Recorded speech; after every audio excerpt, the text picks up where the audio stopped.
Hi, ladies and gentlemen. Welcome back to the second episode of the Weekend Review with Footballoholics. Without wasting much time, let's jump into the three big things we're going to cover today. We've got the City Chelsea game, we've got Manchester United versus Sheffield, and of course, the long awaited title which has been given to Liverpool. So we'll brush up on that in the end. Let's start with the match. And as usual, Chelsea doing what they do best. If they don't win the title, they help others win the title. We've got Ninad who will come in and discuss it. And as and when, I'll put in my points and try and guide the conversation. And we've also got Akshay with us who will try and give us the other side of it. So let's begin without wasting much time. Ninad, over to you.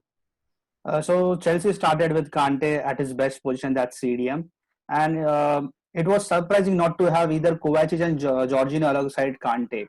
I felt with them the setup would have been more stable, but then still the setup was brilliant. Chelsea were playing 4-1-4-1.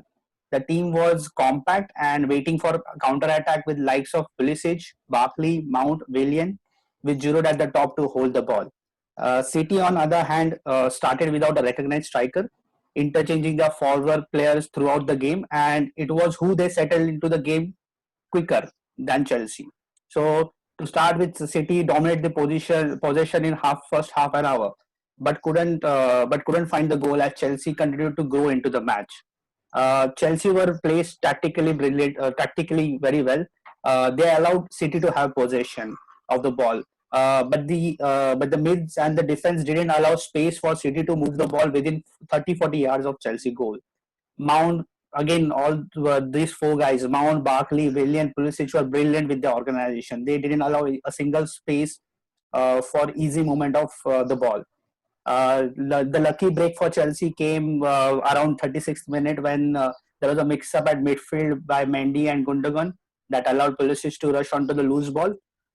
He went past Gundogan and then invited a challenge from Mendy. That was brilliant, and he just skipped beyond him and racing clear and calmly finishing past Ederson. That was a brilliant goal by Pulisic, solo goal. But coming up to the second half, so first half was very much comfortable for Chelsea. Coming on to the second half, Man City drew early into the second half when phenomenal free kick from Kevin De Bruyne that was just unstoppable. It was so brilliant, like any keeper in the world wouldn't have been able to save that. Minutes later, the City almost took the lead with the help of Sterling, but unluckily for him, the ball hit the post, and Chelsea were lucky at that time.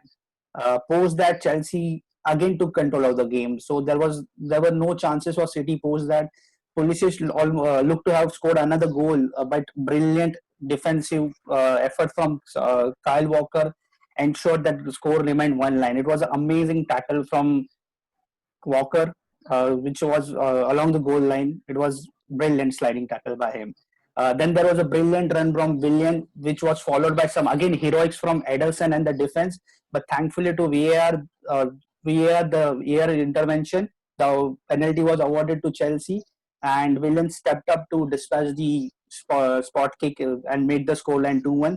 Fernandinho was rightly showed a red card for that, and City just couldn't come back after that. With 10 man down, it was very difficult, and Chelsea were very compact throughout the game. So entirely a brilliant setup by Chelsea and Lampard. They didn't allow enough space for City, and obviously the main man was missing, Aguero, due to injury, and that could be seen like hardly Chelsea defense was tested. Yeah, there were 2-3 moments along the game where it was the defense was tested, but not as a overall impact. So a great Right. result for Chelsea. Right. And I mean, yeah, if sorry to cut you off, but like if we had to condense it, we could safely say that City lacked the attacking finesse of an Aguero, which was clearly seen. Because I don't think anyone expected Chelsea to keep a clean sheet. I mean, all the way up till that De Bruyne free kick. To be honest, that was the only clear-cut goal-scoring chance that City produced. And it was very interesting. That's a good point you brought up, saying that that free kick shook Chelsea in a way that after that, the next 10-15 minutes, City grew into Chelsea. Like they literally split them apart. That was a very good highlight you brought up of the counter attack. I think that was one of the best counter attacks I've seen in this entire season, wherein in 4 moves they almost scored with Sterling hitting the post, and Chelsea had no answer. I mean, I don't think Chelsea, but no team would have had an answer. It was superb. Right from Edison to De Bruyne, and then that ball all the way to Sterling. Beautiful. Chelsea got lucky there. Fortune favors the brave, like we could say there. Another good point you brought up was the mix-ups. So there were 2 or 3 mix-ups that happened that led to the Chelsea goals. As a defender and you playing in the defensive outlet, I'll come to Akshay with the other question. Do you feel this is the reason why the difference between City and Liverpool this season? I mean, City have lost 8 games and they have been defensive errors. I mean, okay, Laporte missing was a big issue, but what do you have to say? I mean, I don't think anyone gave Chelsea a chance with the way they started City. 3-0 Arsenal and then that thrashing at, I think, Burnley, if I'm not wrong. So what do you have to say? Were you surprised that Chelsea outran them and defended them better, or it was just lack of communication or one of those days off? So one opinion I might have here is, now City always dominate the game because that is how they play. And against small teams, when they dominate, they know that counter-attack may happen and they're quite ready for it. But I think in this particular game, Chelsea's counter-attack was very fast. It was too hot to handle, as you say. And obviously that interchange between, I think, Gundogan and Mendy in between. So they might not have the best of communication and coordination in that position. So that mix-up was there. And a team like Chelsea who counter-attack this well, that was the only chance that they need. So I think City wasn't able to cope with the counter-attack. And it was just one of those games when City just put pressure on you, but when the goal doesn't happen, they are prone to a counter-attack and the game totally flips to the other side around. So yeah, the defense isn't, I feel. Yeah. Right. Nidal, I'd like to ask you something. Do you feel City did not focus on, the fact that Lampard was going for a burners behind Giroud? So you've got Pulisic, you've got Mount, you've got Barkley. Barkley starting for me also was a surprise. I didn't expect Barkley to start. So do you feel City didn't pay attention to the likes of Pulisic and shifted their focus more towards, dominating the game in terms of passing and getting those beautiful goals? What do you feel? I feel that's the way City plays. Like, they are not much bothered about the opponents. They play their own game. They try to attack, keep on attacking during the entire game, and that's where people can hit City badly. Like, they just look at the one dimension of how to break the opponent. They just don't look at how to defend the opponent. So that's not the part of the game, and that's the way City play. Even if even if the Chelsea lineup would have been different, you would have found the same setup from City. So I don't think so City thinks in that way, especially Pep Guardiola. He has only one focus: just have the position of the ball and try to create as much chances as they can. Okay, I'd like to ask you another question. I mean, it's open to both of y'all. I noticed one thing is when Gabriel Jesus and David Silva came on, City looked more threatening. City looked more in charge. And of course, they were added with the De Bruyne free kick. Do you feel Pep missed the tactic by not playing an out-and-out number 9, or something was missing? I'll start with Ninad and then I'll take it to Akshay. True.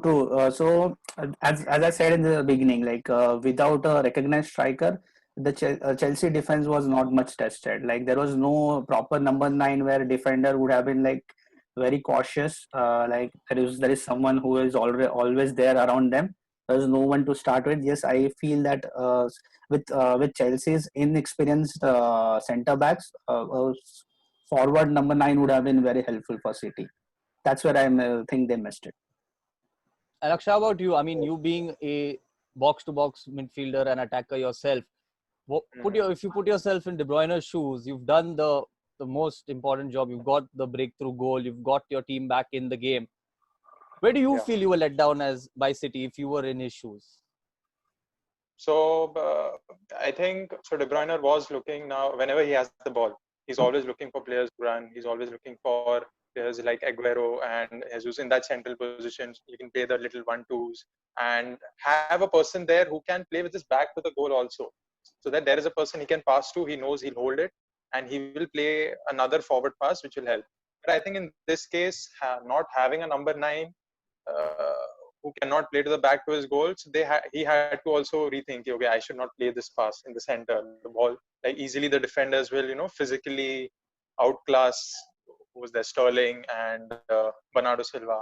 Although they are technically gifted and they have that pace, but they need spaces to run into. And Chelsea, being such a compact team, the compact formation which they have, they did not give enough spaces. So yeah, I can understand he might have been frustrated also at times, but I think overall Chelsea did a number on City, Yes, and I it would mean, have been so I guess it's safe to conclude that from the two conversations that we both had, one is Kante coming back for Chelsea and playing the entire 90 minutes has been one off this season. We've not seen him that much in action, and just goes to show how important pivot he is in Chelsea's tracking back and forward attacks.